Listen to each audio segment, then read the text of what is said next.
Evaluate the following limit. ಈ limit ಬಂದು rational function, ಹಾಗಾಗಿ ನಾವು ಡೈರೆಕ್ಟಾಗಿ ಅಪ್ಲೈ ಮಾಡ್ಬೋದು. ಆದರೆ ಇಲ್ಲಿ ನಾನು ಡೈರೆಕ್ಟಾಗಿ ಅಪ್ಲೈ ಮಾಡ್ತು ಅಂತ ಹೇಳಿದ್ರೆ ಏನು ಬರುತ್ತೆ ಇಲ್ಲಿ 1 - 1 1 - 1 ಅಂತ ಹೇಳಿದ್ರೆ 0/0 ಬರುತ್ತೆ. 0/0 ಬಂತು ಅಂದರೆ ಅರ್ಥ ಏನೋ, the limit exist but not we can't get the answer with direct substitution. ಹಾಗಾಗಿ ನಾವು ರ್ಯಾಷನಲೈಸೇಷನ್ ಮಾಡಬೇಕು. When z = 1 we get the result as 0/0. Therefore, ಏನು ಮಾಡಬೇಕು, we will need to factorize the numerator and denominator. Numerator and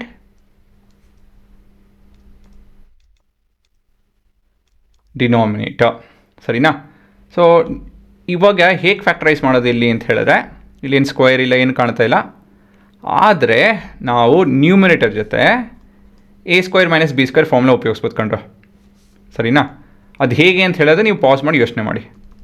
ಮತ್ತೊಂದು ಸತಿ ಹೇಳ್ತಾ ಇದ್ದೀನಿ, numerator ಜೊತೆ ಕನ್ಸಿಡರಿಂಗ್ z⁻³ - 1/3 - 1 ಇದನ್ನು ನಾನು a² - b² ಉಪಯೋಗಿಸ್ಕೊಂಡು ಎಕ್ಸ್ಪ್ಯಾಂಡ್ ಮಾಡಬಹುದು. ನಿಮ್ಮ ಕ್ಲೂ ಡಿನಾಮಿನೇಟರ್. ಹೇಗಂತ ಹೇಳಿ ಇವಾಗ, ಸೊ a² ಅಂತ ಹೇಳಿದ್ರೆ ಇಲ್ಲಿ ಸ್ಕ್ವೇರ್ ಬರಬೇಕು ನನಗೆ. 1² ಕ್ಯಾನ್ ಬಿ 1 is 1², ಸೊ ತೊಂದರೆ ಇಲ್ಲ. ಸ್ಕ್ವೇರ್ ಹೇಗಪ್ಪ ಬರ್ಸೋದು ಅಂತ ಹೇಳಿದ್ರೆ 1/3 ನಾನು 1/3 × 2/2 ಅಂತ ಹೇಳಿ ಬರ್ಕೊಬೋದು. ಸರಿನಾ? ಈ ಫ್ರ್ಯಾಕ್ಷನ್ ಅಡಿಷನ್ ಮಾಡ್ತೀರಾ ನೋಡಿ, ಅಪ್ಕೊಂತ. ಸೊ ಫ್ರ್ಯಾಕ್ಷನಲ್ಲಿ ಮಾಡಬೇಕಾದ್ರೆ ನೀವು will multiply and divide with the common number ತಾನೆ. ಸೊ ಇದೇನಾಗುತ್ತೆ, ಇದು 1/6 × 2 ಆಗುತ್ತೆ. ಸರಿನಾ? 1 × 2 is 1 × 2 itself, 3 × 2 is 6. ಕರೆಕ್ಟಾ? ಸೊ ಇವಾಗ ಇದನ್ನು ನಾನು ಇದು ವಾಪಸ್ ಬರೆಯೋದಾಯಿತು ಅಂತ ಹೇಳಿದ್ರೆ, this is z⁻³ 1/6 whole square ಆಗುತ್ತೆ, ಮತ್ತಿದು 1² ಆಗುತ್ತೆ. ಹೌದಲ್ವಾ? ಸೊ ಇವಾಗ ಇದ್ರಲ್ಲಿ ನಾನು I can make use of a² - b² which is a + b × a - b. ಸರಿನಾ? ಕೊನೆಯದಾಗಿದ್ದು z⁻³ 1/6 - 1 × z⁻³ 1/6 + 1. ಗೊತ್ತಾಯ್ತಾ ಹೇಗೆ ಮಾಡೋದು ಇದನ್ನು ಅಂತ ಹೇಳಿ? ಸೊ ಇದೇ ನಿಮ್ಮ ಕಷ್ಟದ ಅಂತ ಹೇಳಿದ್ರೆ ಇದೇನೆ ಸ್ವಲ್ಪ. ಸೊ ಇವಾಗ ನೋಡಿ 1/6 ಇಲ್ಲಿದೆ, 1/6 ಇದೆ ಪವರು, -1 ಇದೆಲ್ಲ ಎಕ್ಸ್ಪ್ರೆಷನ್ ಇದೆ.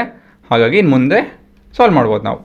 ಕೊನೆಯದಾಗಿ solution is limit z tending towards 1.